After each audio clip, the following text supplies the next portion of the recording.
Hey, everybody, welcome to Get the Word Out. I am so super excited about this show because we are talking about Humane World for Animals. And this organization is changing the world for animals, fighting to end animal cruelty and suffering across the globe. And I'm joined with Samantha Chapman, Indiana State Director and Policy Volunteer, Jessica Irvine for Humane World for Animals. This is a place that's working to advance laws at the federal, state, and local level to eradicate animal cruelty at its source. Currently, Humane World is working on the Better Care for Animals Act at the federal level and several state and local initiatives to end puppy mill cruelty, end wild animals used in traveling shows, and stop animals used in testing. I think the majority of us can agree we would like those things to end. And I'm really excited to talk about an issue that is very bipartisan. Most humans care about animals. Samantha, how are you? Introduce yourself. Hey, Sarah, thanks so much for having me today. I'm really excited to be here to talk to you all about the work that we're doing here in Indiana for Humane World for Animals. So my name is Samantha Chapman, and I'm the Indiana State Director for Humane World for Animals. I've been in this role for about 6 years, and my primary job is to work across the state to advance more humane laws for animals. I do that at the state and the local level. I work primarily at the State House with elected officials to pass laws that really make animals' lives better. And we've also worked across communities in the state, specifically on puppy mills most recently, to really stop cruelty in that way. And so it's a really big honor to do this work every single day. We have an amazing team of volunteers that join me in this fight for animals. But I've been, like I said, doing this work professionally for about 6 years. Before I came to this job, I was a policy volunteer, and I worked around the State House before that, so had a lot of political connections. And Wow. I'm also an attorney, so I have that training as well. And so that really helps, I think, as a skill in my tool belt for fighting for animals. I live in Fishers, Indiana, and I have 2 rescue dogs, a beagle and a blind and deaf doodle puppy, and then I have 2 cats. So I love all things animals, and I really think that animals unfortunately don't have a voice, and so as people and people who love them, we need to be their voice. So It is our job. That is so right. You are incredible. That is so handy that you're a lawyer and that you have expertise in the State House before getting this job. And thanks for being the director for Indiana of Humane World for Animals. That's incredible. Jessica, you are a policy volunteer. Can you tell us about you? Yeah, well, thanks, Sarah, for having us on today. My name's Jessica Irvine. I live in Carmel, Indiana. I'm a policy volunteer for Humane World for Animals because I'm really passionate about animal welfare and standing up and being a voice for animals because they can't do that for themselves. In my um, work career, I work for the Indiana Department of Environmental Management. I am here in my capacity as a policy volunteer for Humane World for Animals. I just wanted to say that. Um, I have 2 dogs and 3 cats. I love animals. I have a full house and they take up a lot of my time and I love it. Ever since I've been really young, I've been really passionate about animals and just seeing things that I don't think are fair happen to them. I just wanted to be someone who was a voice for them and not just, I've worked in shelters volunteering, which I love that as well, but I love the idea of doing policy advocacy, Oh, which yeah.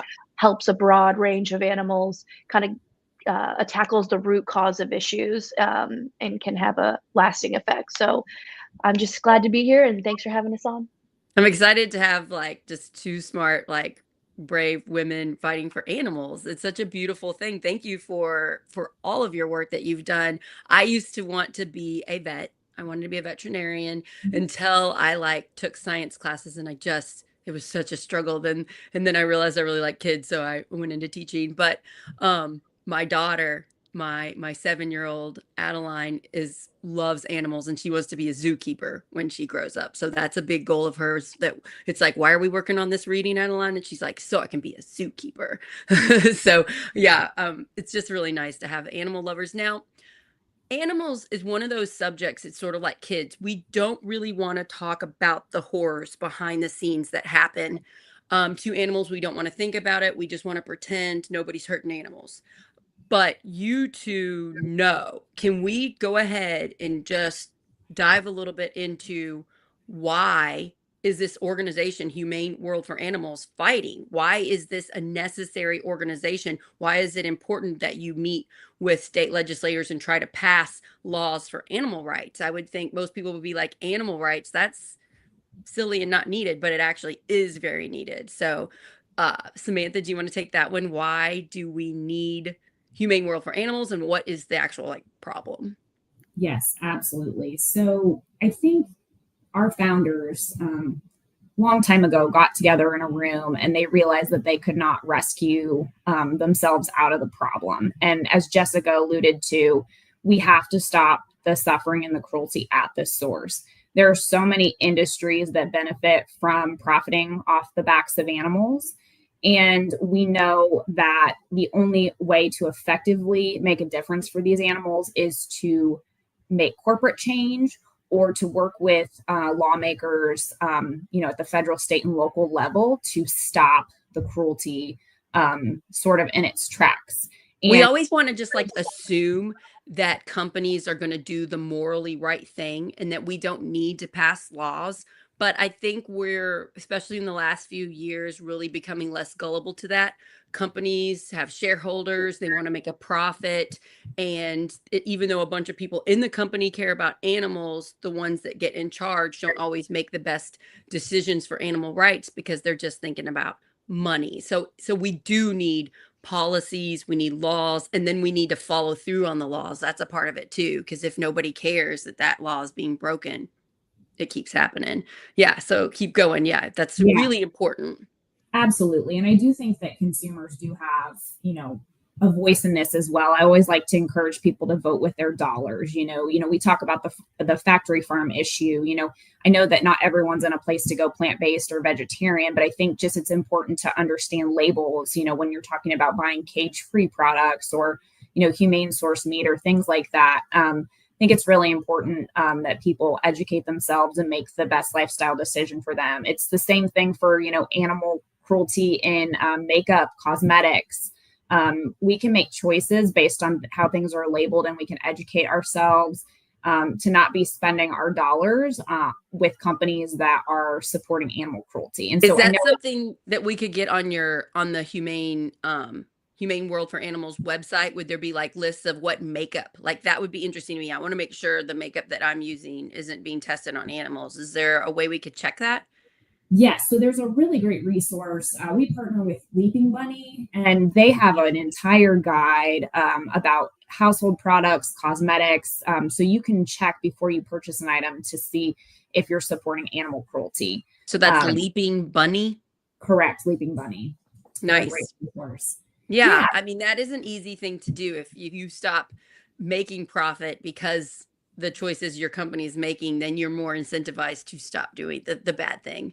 Yeah, exactly. But, I think also some things are not within our control as consumers, but rather as voters, which that's the other thing that I like to encourage people to do is like, if you can do anything is to be a registered voter and to show up and consistently vote in elections at all levels. Federal, state, and local are very important. And I think we need to, again, support humane candidates who are making good decisions for animals at the state, local, and federal levels. And so that's the other thing that we can do. And then that helps support my work.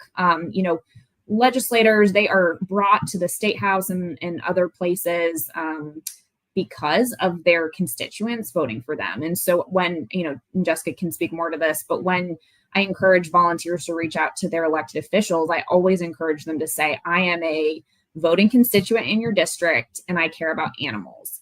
And I think that holds a lot of power. So those are some of the things, that I think people can do in their everyday lives that, may not seem like, you're making a direct impact on animals, but if you pay attention and you do a little research, it really can go a long way, both as a consumer and as a voter. I've seen that because I'm really involved in Harrison County politics down here where I live. and our county council, our commissioners, they are saying yes or no to money that goes to the Harrison County Animal Control. And sometimes they get cut. The building's small. I'm glad we have it. We get extra money because we have a casino here, and that helps. But right now, they could very quickly pass a law that could, for example, make it much harder for these animals to get spayed and neutered. They could stop funding that. And then, well, you can't adopt an animal out of the shelter unless it's been spayed or neutered. So getting involved locally and your county, if you're listening to this, and making sure that your county elected officials are supporting animals and the animal control problem and animal cruelty in people's homes. Like, I know in Indiana, you can like legit own a tiger. Like, I know of one not that far away from my house, like 15 minutes away, where you can go and drive by and see a tiger in their yard. I don't like that. I think that tigers should have a bigger place in a zoo or wildlife rescue or something. And also, what if that tiger got out? So in Indiana, we got some weird laws because there's a legit tiger 15 minutes from me in somebody's backyard. Yeah. I'm really glad you brought that up. So in 2022, at the federal level, Humane World for Animals worked on a bill that was called the Big Cat Public Safety Act. And so it is actually now illegal to own big cats in the United States, but there is a grandfather provision for folks who already had tigers before that law took effect. So what you're describing, Sarah, is still legal. It's good now. It's just that they can't get a new one. Somebody Correct. can't go get a tiger and put one in their backyard now, but the older ones can stay there. Well, that's it's progress. It's progress. It is progress, but yes, and hopefully, your neighbors maybe choose to do the right thing and work with, a wildlife sanctuary like Black Pine Animal Sanctuary. They're fantastic. They're a GFAS accredited, which is the Global Federation of Animal Sanctuaries. They hold animal sanctuaries to the highest standard. Oh, that's nice. So that's a great organization up in Albion, Indiana.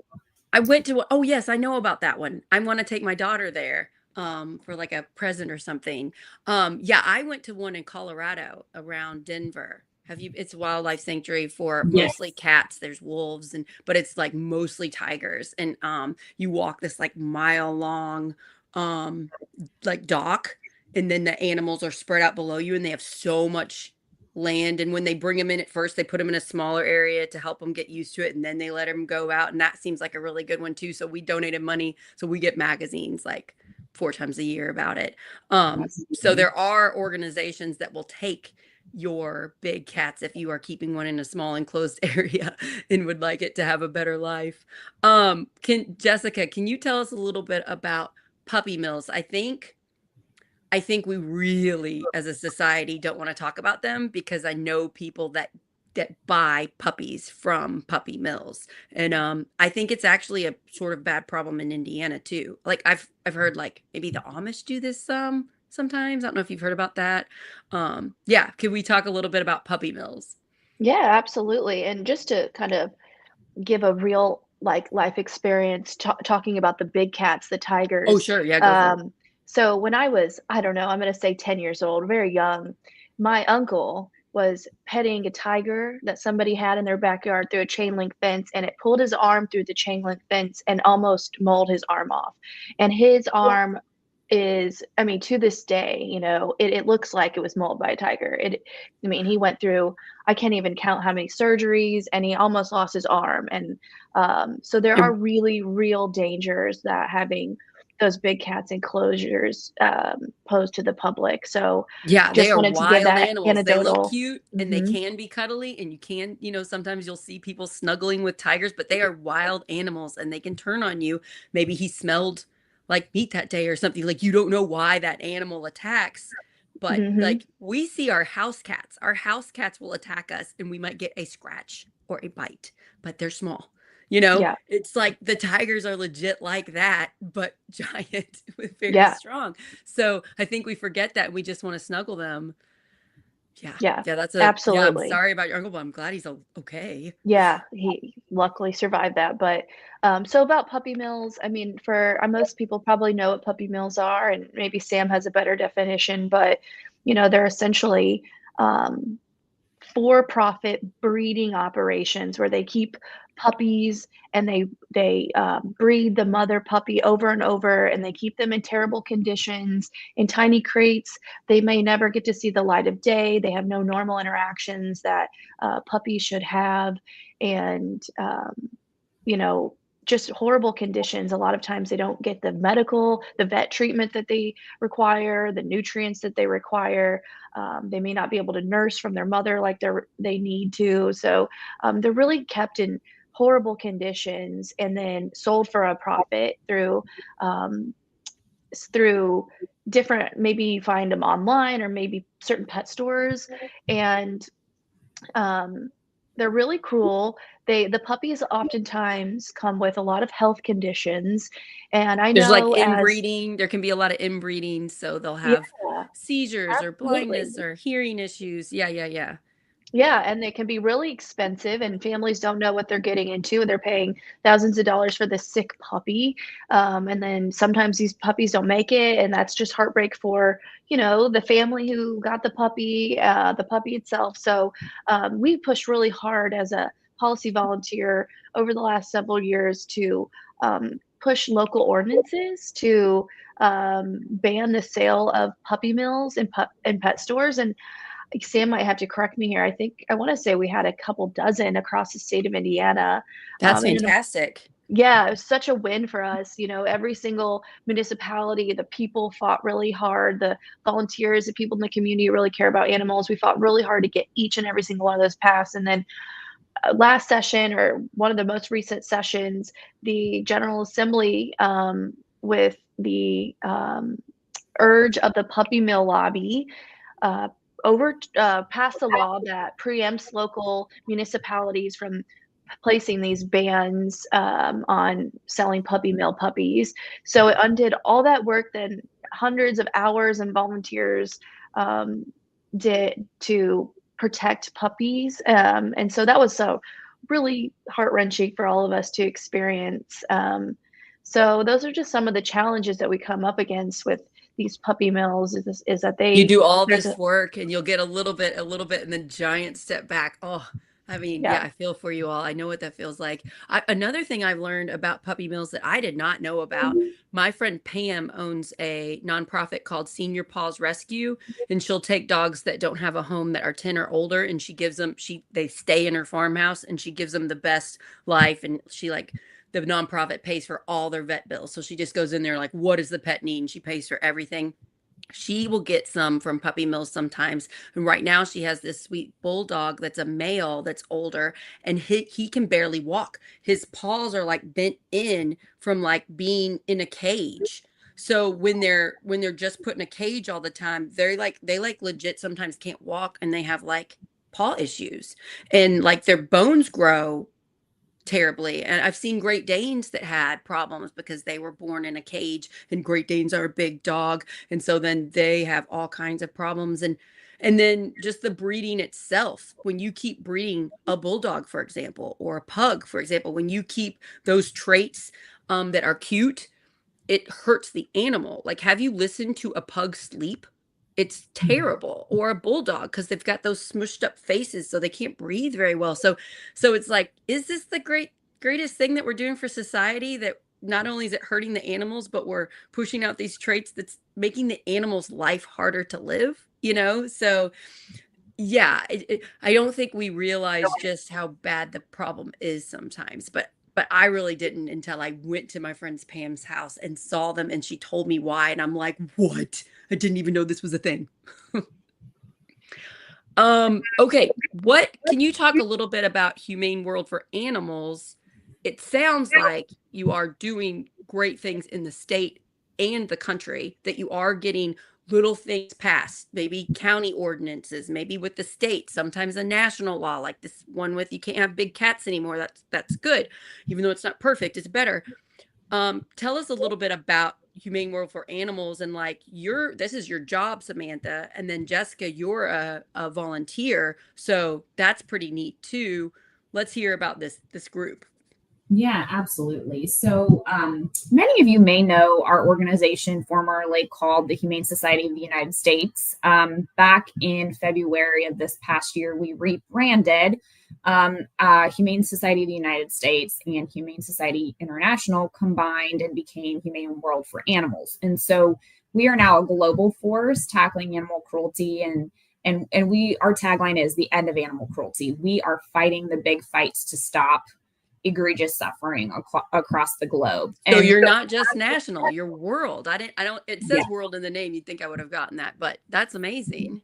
yeah. And so we have a variety of, main focuses. And I think maybe just for purposes of this call, we can focus on what we're working on in Indiana. But um, there was a situation, and this actually kind of ties in with the Better Cares for Animals Act. But many people might have heard a few years ago, there was a breeding research lab in Cumberland, Virginia, and they were breeding beagles for medical testing.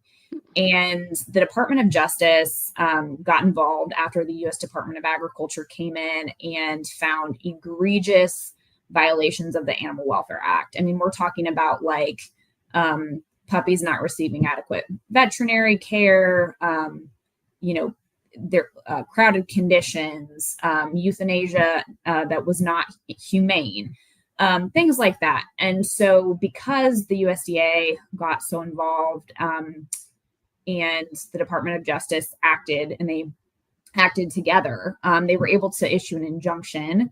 And we were contacted by the Department of Justice and asked, if this company could not, remedy the situations with these 4,000 dogs, could we remove these animals? And of course, the answer was a resounding yes. And we actually worked with our shelter and rescue partners across the country to remove nearly 4,000 beagles. Wow. In this situation. And just for some reference, so I think a lot of people don't know that there's still about 60,000 dogs bred every single year, beagles specifically, to be used as test subjects in research. I did not know that. Wow, that's horrifying. Yes. And so those animals were either breeding puppies to be used in labs, or they were puppies that were getting ready to be sent to labs across the country for these purposes. And so because of our amazing shelter and rescue partners, we were able to get all those dogs out and help them find loving homes. I actually have one of the beagles. Her name is Sunny. She is very special. She's a very special beagle. She's about 11 and a half years old. She's primarily for breeding. And so with the Better Cares for Animals Act, we are calling on Congress to basically solidify that partnership between USDA and the Department of Justice to be able to act and issue injunctions in cases that involve animals. So specifically puppy mills, roadside zoos where there's wildlife, captive wildlife suffering, and then animals that are used in labs or breeding facilities that are going to labs.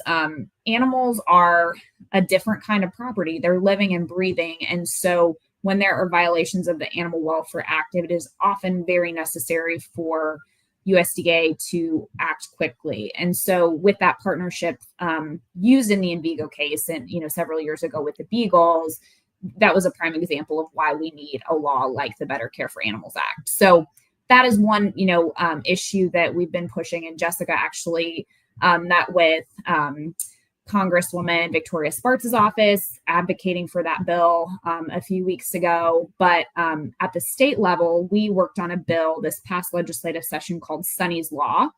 And that bill would require research labs to adopt out healthy dogs and cats instead of being killed at the end of their time. I cannot believe that happens. I remember the story you're talking about with the beagles. I remember reading and hearing about how they killed the puppies. I think they were like, at one point I heard they were just like throwing them in a fire, like puppies in a fire. And I'm like, this happens in our country? What? And I'm like, and then I remember hearing that the animals were getting rescued. So that's amazing that you have one of them. Thank you to everybody involved. Horrifying.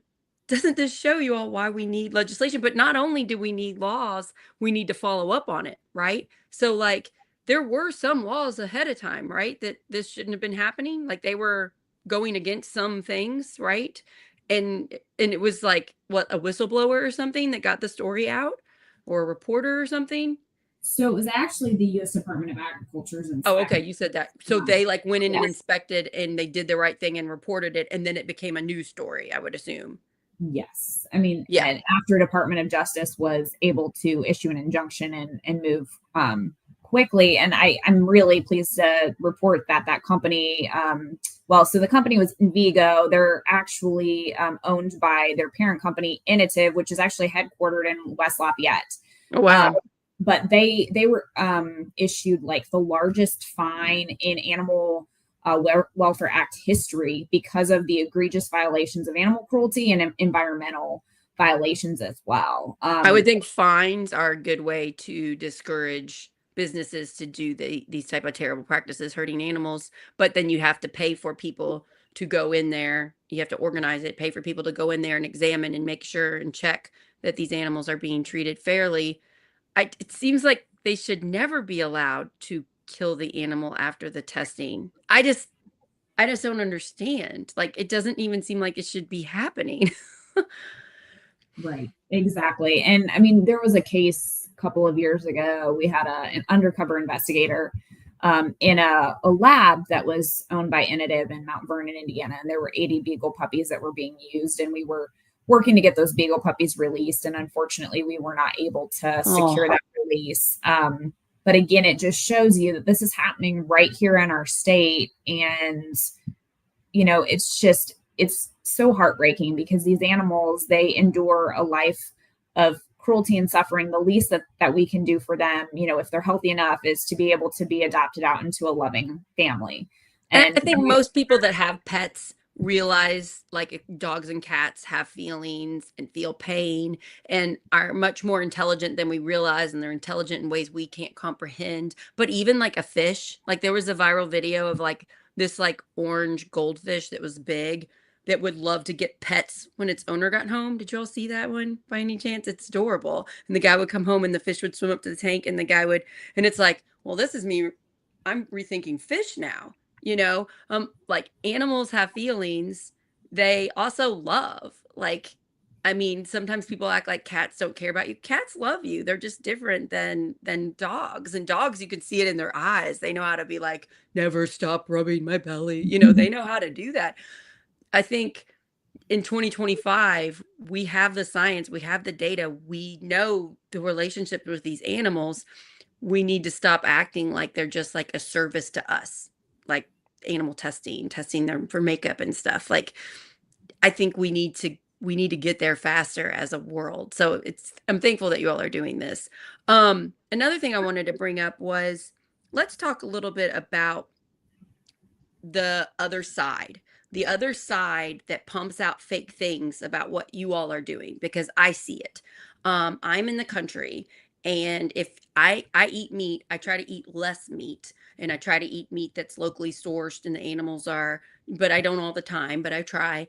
And if I was like, say, a vegan, and I walked around and said I'm vegan because I care about animals, our culture would make fun of me. You know what I'm saying? And then it seems like people take it personally. It's like, well, we're not trying to make you not eat meat. You eat all the meat you want, but maybe have the facts about it and know how those animals were killed in the making of that meat. Like, we should make it more humane. Does anybody want to talk about that a little bit? Just the stigma. Also, there's like, I'm going to say this is not a great organization, PETA. I'm not a big fan of PETA because they pump out fake propaganda. They do things that I think cause more harm to the animal world. Sometimes good things happen because of it, but I like what you all are doing because it's fact-based, it's science-based, it's data. You're going through legislation. You're not doing outrageous things. I think those organizations hurt you all too. How do you combat the like fake information and the stigma about, oh, you're trying to make me be vegan? Like, does anybody have a response on that? Because we do have a negative side to this that they push so that we don't pass legislation to help animals. Yeah, I can certainly take that because it's something I get at the State House all of the time. So just to kind of set the record clear, Humane World for Animals is a big tent organization, which basically that means if you love animals, there is room for you at our organization. We have companion animal campaigns. We have farmed animal protection campaigns. We have an anti-fur campaign, dogs and research, wildlife. I mean, if you care about any of these things, you are home with us. And, there are, I think, many of us in the organization that choose not to eat meat. I think there are people in the organization that do eat meat. So I think it's a personal choice. I mean, I encourage people to educate themselves about where they're, like you just mentioned, where you're getting your meat. The other, side of things about factory farms that impact on the environment. There's a lot of reasons I think people choose not to eat meat. The one thing I would like to communicate is that I think, vegans get a lot of that, like a bad rap or something. I think people just take it personally. It's like they view, they're like, oh, you think I'm bad, then I don't like you. It's just such a stigma. Right. And I think that the behind veganism and really like where everyone's at is it's kindness and compassion for animals, right? Or whatever, you care about the environment or you care about your health, or there's lots of reasons that people choose not to eat meat. And I think that sometimes it's like holding up a mirror, like people feel bad that they've made the choice to eat meat or, and I think everybody is at a different point in their journey with that. And it's so personal. So, one thing I do like to encourage people that are maybe curious or want to do something and are just not ready to stop eating meat or go vegan is to participate in Meatless Mondays. Meatless Mondays are a great, great way. Take a holiday from meat, eat more whole foods. That's healthier for you anyway. And it's a way to sort of reduce your impact. And I think if everybody in the world did that, we would be better off environmentally. It hurts the environment so much. It hurts the environment so much when we prioritize meat. And also something I looked at, because I'm really big on being as healthy as possible, and my husband is too, you don't need to eat a whole lot of meat to get your intake of protein. So we'll just try to have a small amount of meat one time a day instead of 2 or 3 meals a day. And then the Meatless Mondays, just a little bit. We're just trying to lessen it. And then that helps the environment. So you don't have to be a vegetarian, or vegan. You can just eat less because that's better for us. It's better for our bodies to eat less too. So that's, I care about animals, but I also do it because it's good for my health to not have as much. Absolutely. And I think it's really just important that we have these conversations with kindness. I think it's really easy to attack people who care or are compassionate and say that they're extreme and they're trying to take away your rights to do whatever it might be, when really the foundation of the work that we do is, again, in kindness and compassion. And I think sometimes when you see really horrible things happening to animals or the environment or whatever it is, maybe someone died of a heart attack, whatever the reason that people choose not to eat meat, I think it can be emotionally charged for that individual. And sometimes folks don't know how to channel their feelings, and it can come off maybe as judgment or, but I think just trying to remember that there's a reason why someone makes that choice, and it's an individual choice. And why do we care what other people are eating? I mean, I don't care if my friend's a vegan. I mean, I guess I'm happy. I'm you're saving animals' lives. Thank you. But I don't know why I would be. But I think we just take everything personally. And I think that's a cultural problem that I feel like it's gotten worse. I think social media probably helps with that. But every episode I do, I'm always oh, if we would just not take things personally, you all, the world would be so much better. And that is one instance. If we could just change that. And I do feel like it's changing a little bit. I do feel like people are now so into health and wellness and fitness that it is better than it was just a few years ago. I don't hear as many vegan jokes as I used to. You know what I mean? And then Absolutely. I just think the other side that doesn't want to make change, I think they just use these examples, the extreme stuff, as reasons not to pass legislation. But when you look at the facts, we need to do something for puppy mills. We need to do something about these poor beagles being tested on, and that they kill the animals after the testing. That is crazy. And that animals shouldn't be locked up in a cage. And I also think we should do stuff for our animals that we eat. I think that chickens shouldn't have a miserable life, even though it's a very short one anyway. And I think cows should eat grass and not like corn that they have to like inject? Don't they have to inject stuff in it so that they can even eat the corn? And I don't think that's good for us to eat cows that are eating food that's not normal to their diet. It's just like I think we could look at the whole thing and make it better for the people that are eating them and the animals that are providing that service. Does anybody want to talk about the eating parts of the animals and how you guys work behind the scenes to make things better? I can just touch briefly on, again, this sort of maybe goes to one of the myths or one of the reasons that our organization is attacked. But we specifically, Humane World for Animals, really targets extreme confinement of farm animals. So what that looks like is really trying to reduce caged animals, whether that's in egg-laying hens, whether that's in gestation crates for mother pigs or veal crates for baby cows. And so we know that they don't want animals to have to suffer needlessly especially before they're killed, for a meal on their plate. And so we've been working with companies across the world to really encourage them to make pledges related to specifically cage-free. And, just for some background for folks that don't really understand what that means. So generally, speaking in the egg industry, the default is battery cages for mother hens. So they're in a space that's about the size of an iPad for the entire duration of their lives. It's very sad. And so if you're buying eggs from the grocery store that are not labeled, just conventional eggs, that is what you're supporting when you shop. Cage free is better in that, the animals are able to roam free. They're still potentially could be in a confined situation, usually are, but they're at least able to move around and get better. And then there's free range. And that's more of what I think people traditionally think when they think of chickens being able to sort of forage around and act like cage free isn't what I thought it was. Cage free, they're still pretty compacted into an area. It's better than the iPad sized cage. But yes. So you're saying there's 3 levels there, and the best level would be free range. Correct. And so again, like folks at the grocery store, I realize that it's more expensive and food is expensive and costs are expensive. And I know that people are struggling to feed their families. But I think when you make those choices at the grocery store, whatever you're purchasing, you are voting for that practice. And so I do encourage people to just educate themselves about what they're purchasing. So our organization really is working to reduce extreme confinement situations for animals. We are more of a welfarist organization, so really trying to focus on a more humane existence for those animals. That makes sense. The immediate problem is their whole life is terrible because they don't have any space. So you're trying to fix the worst problem first, give them some more space. That makes total sense.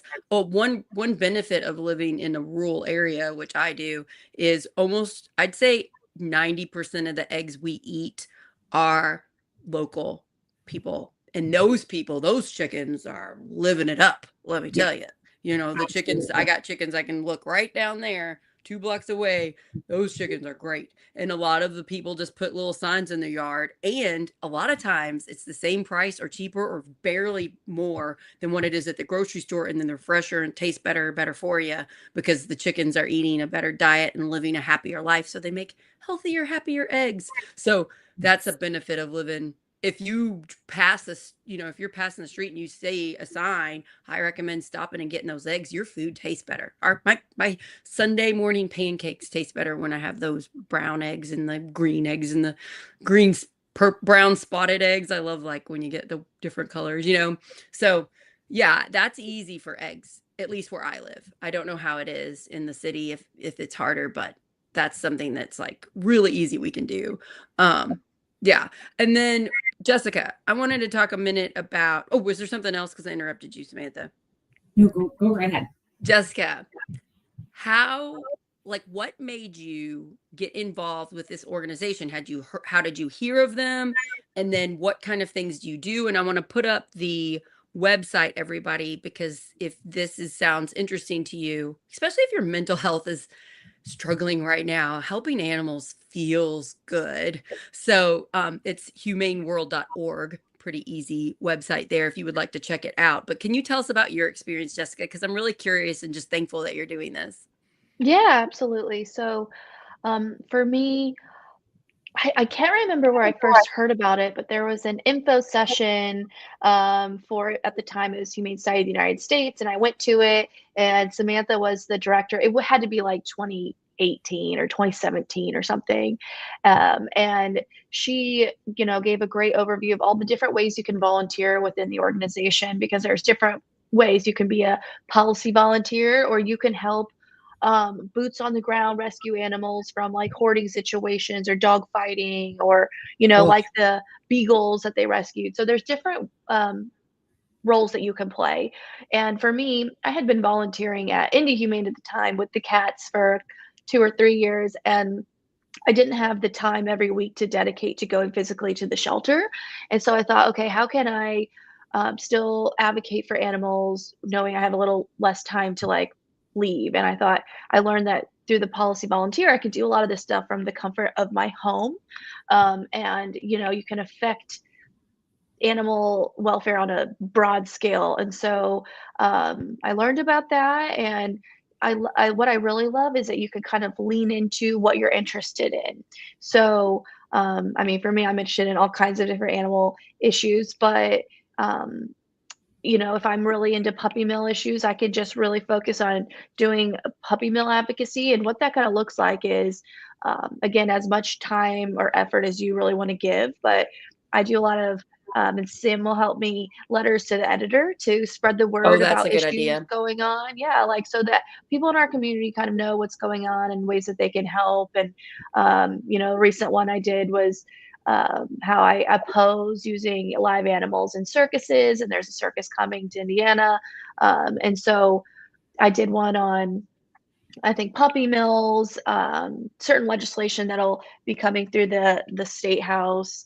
I've gone to a Senate Environmental Affairs Committee to speak about legislation I was opposing, and give another side of the story about why I'm opposing it. As Samantha alluded to, I went to my representative, Representative Sparks' office, to talk about why I would love her to be a co-sponsor on the Better Care for Animals. If she's listening, I hope she'll co-sponsor that. And then why we were requesting her to oppose other kinds of legislation. And So, I want to know, does she support it or not? Like, I want that to be really public. Is she going to support animals? Because I would figure this is a bipartisan issue. We should do this. So, yeah, does she support animals? I know she's got an election coming up. I'm friends with Jackson Franklin. He's running against her. So, yeah, I'm interested to know, does she care about animals? Yeah. you know, um, great to point up. I don't think she's signed on as a co-sponsor at this point. I would love to encourage her, Oh, I continue hope to she encourage does. her.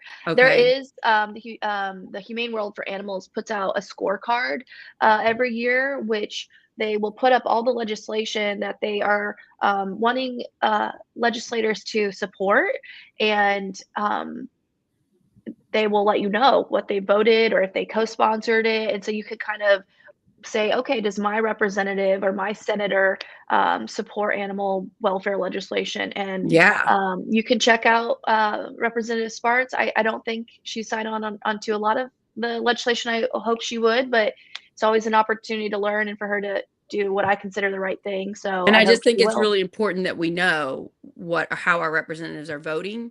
Something I'm really upset about that happens in our state is it's very hidden. It's very hard to see how people vote. It's easier now, like I'll use my chat GTP to look up how a certain person voted and I can get it much quicker. I don't have to go to the Indiana government website and search for hours to find it.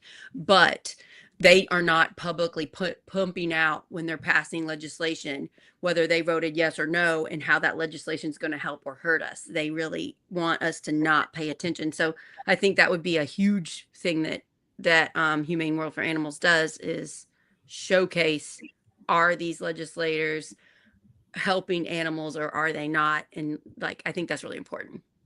Yeah, super important. And so I don't know the best way to search it. Maybe Humane World for Animals, Humane Scorecard or something, That's if you cool. wanted to look and see how your representatives are representing you and animals.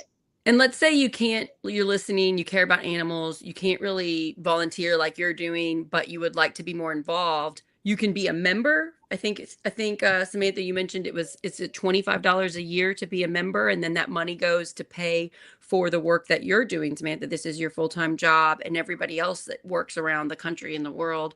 So is that right? So what happens if you become a member?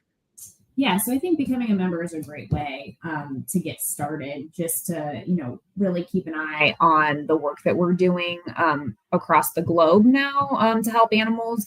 If you're more interested in specifically understanding what's going on with animals in Indiana, there is an opportunity to become an ally. Okay. If you go to the Humane World website and you just click on, there's volunteer opportunities and there's become an ally, and that will sign you up for any type of action alert or work that we're doing in the state. You'll get updates, and so again, it makes it really easy for you to take action. Oftentimes, if we have a big ask, like we're working right now on trying to get the Indianapolis City Council to sponsor an ordinance that would stop certain types of wild animals used in traveling acts like circuses. So we may put out an action alert, either via email or text message. Do you guys work with Jesse Brown? Because that's my favorite Indy council person. Yeah, I think we've worked with, I believe he voted on our humane pet store ordinance back several years ago when it passed before the state preempted that ordinance. But yeah, there's a lot of great animal friendly council members. And that's great. That's good to hear. That makes me happy. So yeah, that takes out the work. Like, we care about animals, but like, it's overwhelming. There's so much to do. So you're saying if you become an ally, you'll get an update, you get an email, and it'll say like, okay, we're trying to pass this legislation. Could you call this representative or email them and say something like this? So you're kind of like guiding them, and it's just going to take a couple minutes. And then that really helps show the elected officials that have the power to vote for these things that can harm or hurt animals. It'll help encourage them to help animals. Right. That's really a wonderful service that this organization is providing. That's great.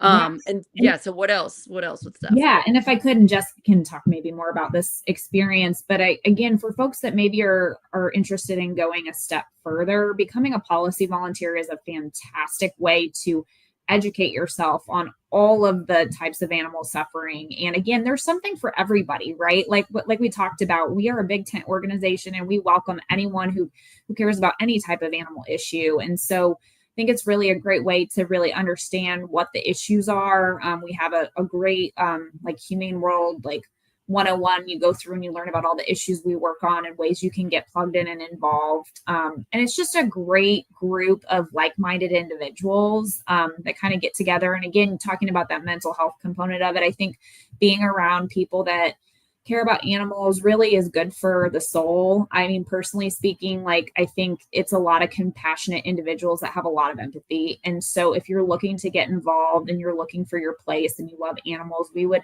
love to have you. We need strong voices in the state for animals, and we need to continue to build that network. So if you're interested, please check out our policy volunteer opportunity. I'd be happy to meet with you and talk more about how you can get involved. But we really just need strong warriors for the animals, just defending them across the state because they just can't do it for themselves. And so they need us. Yeah. The mental health thing is going to help your mental health. You're going to make friends. You're going to meet more community, and you're working on something that is such like if you don't want to work on people issues because of politics, there's so much division and hate and fear out there.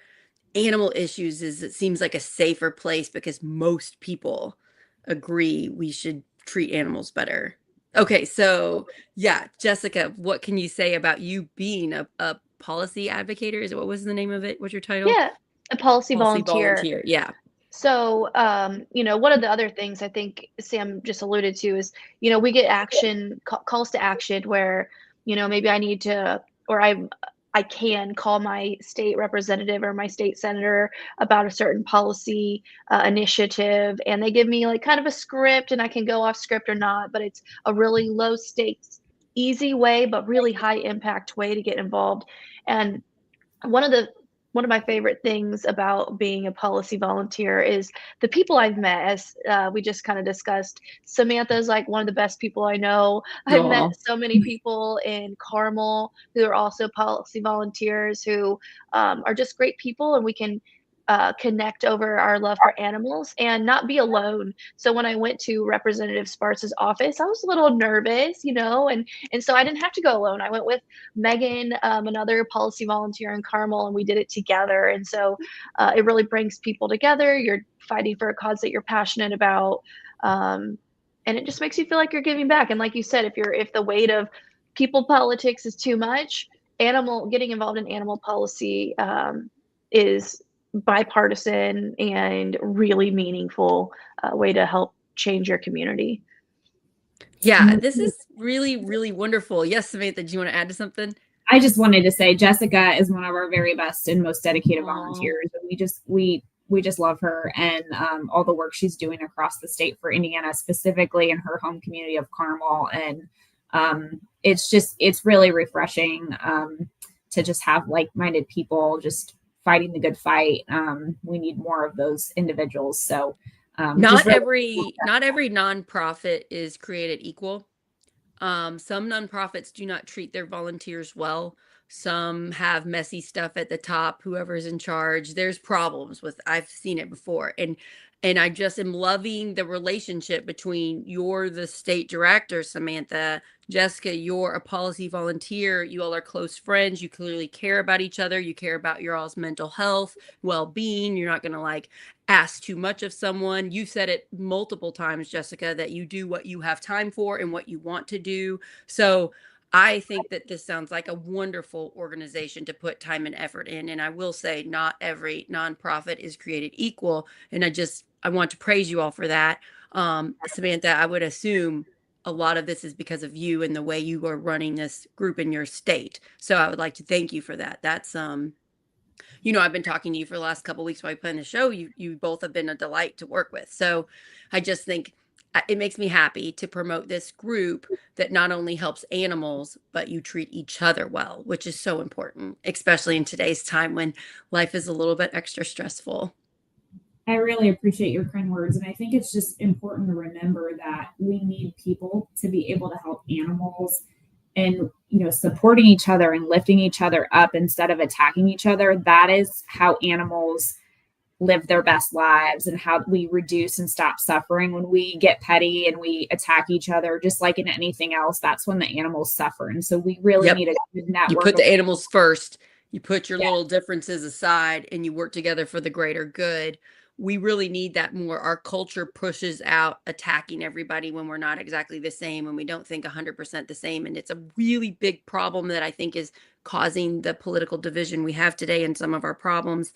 And let's praise each other. I think as women, I really like having women on the show and we're all praising each other and working together and supporting each other and modeling that, because I was born in 1980. That was not modeled for me. What was modeled for me is being jealous and petty and getting our feelings hurt and taking things personally and gossiping and looking at other women as competition. And I had to get myself out of that mindset. And I think we are doing that today. I think 2025 is better than 1980.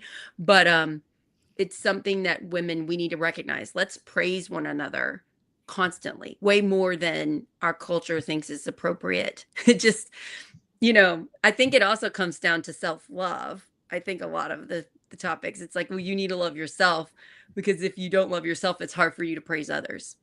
So that, that's part of it too. But again, this is just a theme that's on every one of my shows. If we cared about one another, if we cared about ourselves, if we didn't take things personally, I think our country would be so much better. And I just see that with you two and with this organization. I'm just very thankful. Okay, so everybody, if you care about animals and would like to get involved, visit the website, humaneworld.org. And then you might even get to, reach out to Samantha, reach out to Jessica, and you don't have to do this alone. I love the story of take your friend with you. I also, when I go to scary events and I'm talking to people that don't normally agree with me or think I'm scary, I'm like, I need somebody that cares about me to come to. You don't have to do this alone. Is there anything else we want to plug before we end? I'm just so thankful the two of you made time for this. We really appreciate the opportunity, Sarah. And I think, just the theme is that, again, I think working for animals is just something that's so rewarding, and it's a great opportunity to get involved in your community. It's a great way to show your civic duty, to learn about the political process. And if it's something that, seems daunting, we will guide you right along the way. A good tip. Yeah. And, we're happy to have you. Like I said, if you care about animals, you're at home with us. And you don't need to know anything about government policy. You don't need to know about State House, State Senate. You guys will take them through step by step what they need to know, and just like feel free to ask questions and say, I don't get this. I ran for county council and not knowing a whole lot about county council, and I just learned as I went. Now I know a bunch. It's like just jump in and like getting involved locally. If you care about one issue and you push that one issue, you're going to find how the world works. You're going to find how the world works in your county, in your state, in your country, depending on what you're pushing. And it's really important, because then you see how things get done. Yeah. Absolutely. And then you'll be able to advocate for other issues besides just whichever one. Yeah. It's such a good skill. So yeah, thank you everybody involved in this organization, Humane World for Animals. Thank you for being a volunteer. I'm glad that you work for Indiana, Samantha, and you represent Indiana. That makes me really proud to just even know you. And please check them out. And then also send this episode to a friend that's an animal lover. Maybe you've got a friend that loves animals that is feeling really down and could use some mental health help.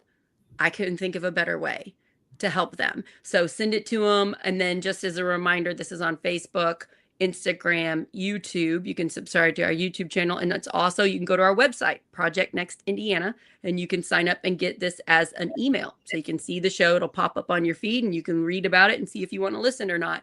And it's also on podcasts, Apple and Spotify. And then it's on Gary Snyder's radio network too. So yeah, we're pumping it out. Let's get it out and save as many animals as we can with this. Thank you, Samantha. Thank you, Jessica. I hope we stay in touch, because you guys seem awesome. I wish we lived closer, but I'm down by Louisville. You guys are more in Indy area, right? We'll have to meet up someday, because I bet we're at events together. I bet that'll happen. I would love that. Yeah, I would love that too. Yeah, thanks again, Sarah, for your time and just the opportunity. Jessica and I, and on behalf of the animals, we are just grateful for you. Yeah, let's thank you snuggle so much. those babies. Yeah, Yep. And please adopt, don't shop. You could rescue a puppy mill animal, but don't pay those people money. Don't encourage that behavior if you can. And if you like a certain breed of an animal, I mean, just do a little bit of research. You can find that breed of animal at a shelter or animal control. They're out there, or a rescue center. You can find them. So just, if you don't need it that second, just put feelers out and get that cute animal that you want. Like, I go to our animal control and there's all kinds of different animals, and there's like purebreds, and there's all kinds of animals that need your help. And I mean, mutts are adorable. So, yeah. And yeah, thank you guys. Have a great day. Thanks for sharing the episode. Thanks for watching. Love you all. Love those fur babies. Bye, everybody. Thanks for the opportunity.